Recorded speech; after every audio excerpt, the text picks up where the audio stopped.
শুভ সকাল বন্ধুরা, তোমরা সবাই কেমন আছো? আশা করি সবাই ভালো আছো, আমরাও ভালো আছি। দেখো সকালবেলা ঘুম থেকে উঠে দেখি অনেকটা রোদ উঠে গেছে, কিন্তু অনেকটা বেলা হয়নি।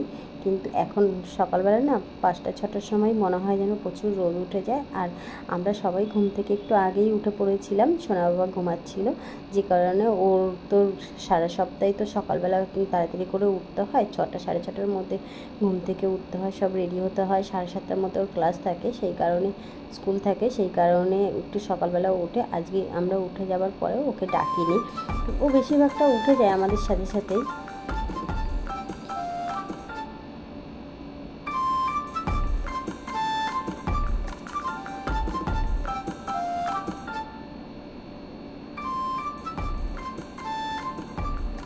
দেখো এই আরশোলাগুলোকে ও ধরে ধরে না ইসে করে, খাবে না কিন্তু খেলবে। ওর এই আরশোলা নিয়ে খেলতে যে কী মজা লাগে আমি জানি না, এত ভালো কেন লাগে। ওর মা এরকম না, ওর মা আবার আরশোলাটা সামনে থেকে হেঁটে গেলেও কিছু বলে না, আর এই তো খুঁজে খুঁজে বার করে দেয়। আর এইখানে আমিও কাজ গুছিয়ে নিয়েছিলাম, আর এর মধ্যে সোনা বাবার পাপাও চলে এসেছিলো বাজার থেকে। আমার একটু বাজার ছিল না ঘরের মধ্যে, আলু আর পেঁয়াজটা সকালবেলা যেন রান্নাঘরে ঢুকলে পরে আগে আলু আর পেঁয়াজটাই আগে মনে পড়ে যায়। আর যেহেতু দেরি হয়ে গেছিলো, মানে দেরি করে উঠেছিলাম, দেরি হয়নি, দেরি করে উঠেছিলাম, সেই কারণে চাটা একটু দেরি করেই খাচ্ছি। ভাবলাম যে চলো রেগুলারই তো নিজেরা খেয়ে নিই, সোনাবাবাকে স্কুলে দিয়ে এসে ভালো লাগে না, তাই ওর সাথেই চাটা খাবো সেটা ভেবেই একটু চাটা পরেই খেয়েছিলাম। কারণ চা খেতে বসলেও অনেক কথা বলে, অনেক গল্প হয় আমাদের, ওর প্রচুর কথা হয়, ওই কারণেই ভাবলাম যে না একটু পরেই চাটা খাবো। তাই ওর পাপা চাটা বসিয়ে দিয়েছিল, আমি বাদবাকি কাজগুলো গুছিয়ে নিয়েছিলাম। আর সকালবেলা জলটা চলে যাবে, সেই কারণে না একটু তাড়াতাড়ি কাচাকাচিগুলোও করে নিতে হয়। এখন আর আগের মতো অতটা জল দেয়ও না, এখন তাড়াতাড়ি জলটা চলেও যায়। জলটা চলে গেলে আবার একটু অসুবিধা হয়, কেননা এত অল্প জল আসছে না এখন।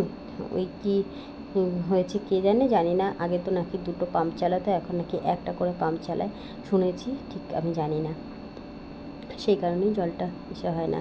আর আমি এই জলগুলো না অনেক দিন হয়ে গেছিলো, কেউ খাচ্ছিল না, জলগুলো এখানেই ছিল, মানে মুছে টুছে রেখে দিই, ভাবি হয়তো খেয়ে নেবে, কিন্তু ঘরের জল এত গরম থাকে, সবাই ওই ফ্রিজের জলটাই খেয়ে নেয়। তাই ভাবলাম বেশ কিছুদিন হয়ে গেছে, তাহলে জলটাকে চেঞ্জ করে দিই। তাই সমস্ত বোতলগুলো ধুয়ে পরিষ্কার করে আমি আবার নতুন করে জল ভরেছি। ভাবলাম এবার এই জলগুলোই আগে ফ্রিজে রেখে খেয়ে নিতে হবে একটা একটা করে, কেননা এইখানে রেখে দিলে আবার এখানেই থেকে যাবে। আর বাইরের সমস্ত কাজ করে এসেছিলাম, করে এসে আমি ভাবলাম যে ঘরটা, সোনাবা যখন লেট করে উঠেছে একেবারে তোষকটাও একটু পরিষ্কার করে নিয়েছিলাম, ঝাড়টা দিয়ে নিয়েছিলাম। আর দেখো এদিকে গাছগুলো পুরো ইসে হয়ে গেছে, পাতাগুলো ঝিমিয়ে গেছে। রেগুলার 2বার করে জল দেওয়া হচ্ছে, তারপরেও না জলগুলো সেই টেনে যাচ্ছে কী করে কে জানে। আর আমি একেবারে না ঘরটার মুছে নিই, বেশি ভাগটাই একেবারে ঘরটা মুছে নিলে ভালো হয়।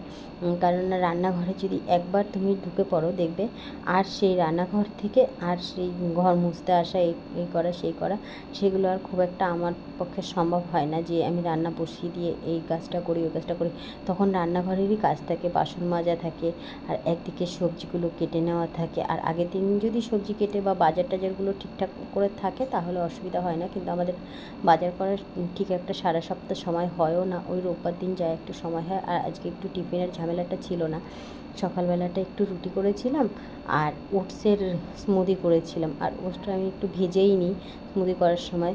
ভাবলাম যে এখন একটু ঘরে পাকা পেঁপে টেপে রয়েছে, তাহলে স্মুদিটা করে নিই, সেই কারণেই আমি একটু স্মুদিটা করেছিলাম। আর গরমের সময় তো খেতেও ভালো লাগে, চিনি দিলে বেশ ভালো লাগে, কিন্তু চিনিটা দিচ্ছি না।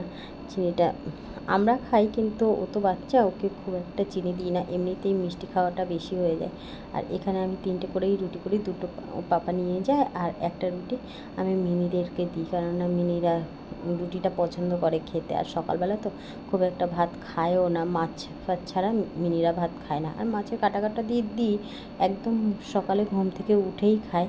আর একটু বেলায় যখন আমরা টিফিন খাই তখন দিয়ে। দেখো এখানে স্মুদিটা রেডি হয়ে গেছে। আর একটুখানি আমি তরমুজ কেটে নিয়েছিলাম, স্মুদির মধ্যে ভেবেছিলাম ছোটো ছোটো করে কেটে গ্লাসের ওপরে দিয়ে খাবো, কিন্তু সেটা আর হলো না, জানো তো। খাবার সময় আগে তরমুজটাই এক এক করে খাওয়া হয়ে গেছিলো। আর আমিও তরমুজ ভালো খাই, আর সোনাবাবাও তরমুজ ভালো খায়।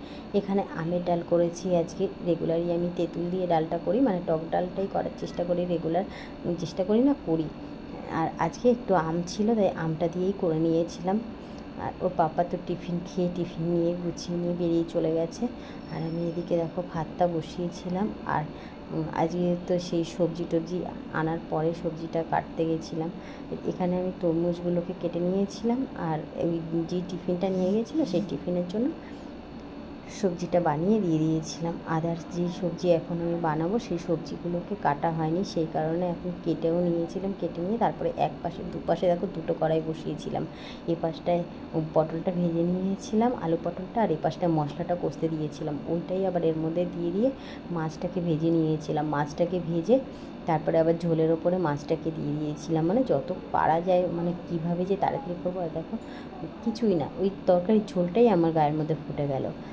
রান্না করতে গেলে আমার কিছু না কিছু হবে। আর স্নান দান করে এসে এই যে দেখো কী রান্না হয়েছে, ওখানে ভাত, এখানে ডাল, আমের ডাল, এখানে সেই আলু পটলের মাছ দিয়ে, অল্প মাছ ছিল, বোয়াল মাছ, সেটা দিয়ে করেছি।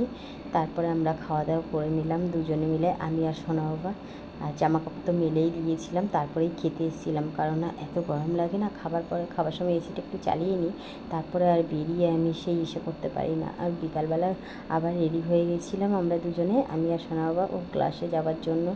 সেই কারণেই আমরা দুজনে বেরিয়েও পড়েছিলাম। আর ওখানে গিয়ে ওর পাপা বলেছিল একটু তাড়াতাড়ি আসবে, তাই একটু তাড়াতাড়ি এসেছিলো ওর পাপা। ওকে ক্লাসে দিয়ে আমরা একটুখানি করেছিলাম দুজনে মিলে। এখানে গিয়ে একটু চা খেলাম। চা খাওয়ার পরে একটু দাঁড়িয়েছিলাম ওর জন্য। ওর তারপরে যখন ছুটি হলো, তারপরে আমরা একটু মেলায় গেছিলাম তিনজনে। আমাদের এখানে একটা মেলা এসছে, আমাদের এখানে না, বেশ কিছুটাই দূরে। তারপরে মেলা থেকে ঘুরে বাড়ি চলে এসেছি। আজকের ভিডিওটা কেমন লাগলো তোমরা অবশ্যই কমেন্টে জানিও। আর ভালো লাগলে একটা লাইক করো, একটু শেয়ার করো, পাশে থেকো। তাহলে তোমরা যদি পাশে থাকো তাহলে আমারও ভালো লাগবে অন্য একটা ব্লগের জন্য, তাই না? দেখো সবাই গরমে, ও একটা গাড়ি কিনেছিল, আর সেই গাড়িটা কিছুতেই ও খুলতে পারছিল না। আর ওখানে একটা আঙ্কেল আন্টি ওর সঙ্গে খুব